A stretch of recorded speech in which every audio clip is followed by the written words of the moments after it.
Hello everyone, this is Hades at Hades Gaming, back today with another video playing some Call of Duty World War II. And the days of summer are upon us, guys, and we should be getting some new World War II based weapons in Call of Duty World War II, some extra content in Modern Warfare Remastered, and a whole plethora of content within Black Ops 4. And you know, all of this is fine and dandy, but I really wanted to talk to you guys about something that's a little bit concerning to me because it's getting so much attention at this point.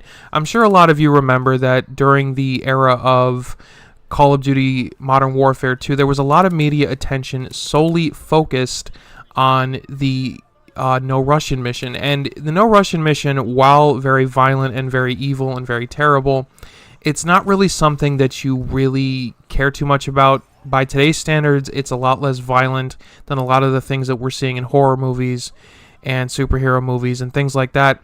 So when you look at it from my perspective, I don't think they should be censoring this game, but with the amount of media attention that this game seems to be getting, it may be banned in certain countries. A lot of YouTubers have claimed to have seen things that deeply disturbed them, and when a YouTuber generally says it's been disturbed by Call of Duty content, especially one who's been making Call of Duty content for years, that's a pretty bad sign as far as the community is concerned.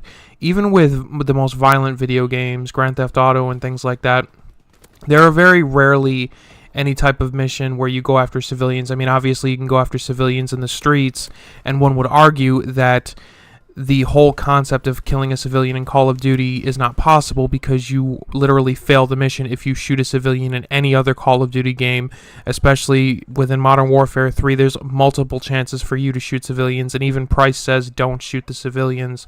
But there is one particular scene in one of these missions in which this woman goes for a gun while a baby is screaming, and you pretty much have the option to shoot the woman, but at the end of the day you don't, you just detain her. And that's what people really aren't looking into, is that the end result. They don't really look at things the way that they're supposed to when it comes to this game, and I think that censoring it will definitely set a bad precedent for all video games going forward. When you take away something's true essence, it becomes less than what it is, obviously, but it becomes, I don't know, less good. You know, when you take away the sugar from Coke, it's Diet Coke and it just tastes disgusting.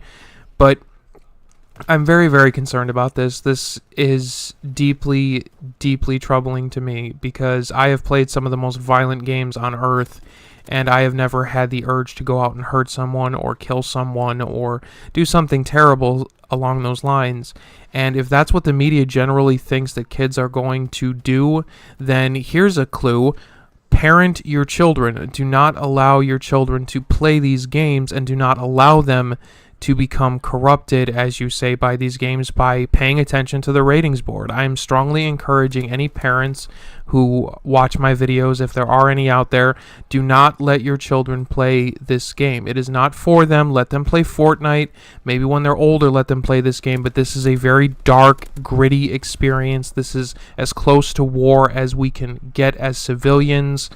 And, you know, I don't even think that the soldiers who play this game are going to be like, oh, you know, this is just terrible, because most soldiers, and I know a few of them, don't see Call of Duty as realistic, and they never will. That's the thing that we need to remember, guys. And we need to understand that censoring this game would only destroy everything that at least America holds dear as far as freedom of speech. I'm sorry for you other countries out there who do not get the same luxuries as Americans, but at the same time, I am thankful that I have these luxuries, that freedom of speech is such a massive thing here. But it seems like selective freedom of speech, when you try to censor something that is made for a private audience, that is properly rated, that has had this reputation for being violent and depicting war for years. So it just doesn't really make a lot of sense to me, but I did want to talk about that today because I did see a video recently that I was like, oh my god, they can't ban this. Anyway, I pre-ordered my copy for Modern Warfare, and you know, it's coming, guys, October 25th, and if they cancel this game, you know, I don't know, guys, I don't know. Anyway, if you like this video, this is Hades Gaming signing out. Please don't forget to like, favorite, and subscribe. And as always, thank you for supporting my channel.